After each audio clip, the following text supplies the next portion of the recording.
yéen a ngi teewlu seen bii di Liberté TV xibaar yi wóor te gaaw ci tàng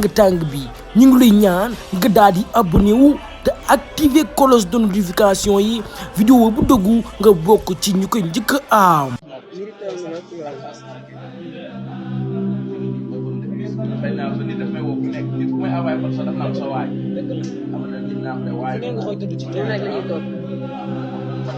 sa waay sax waa dëgg la de waayoon naa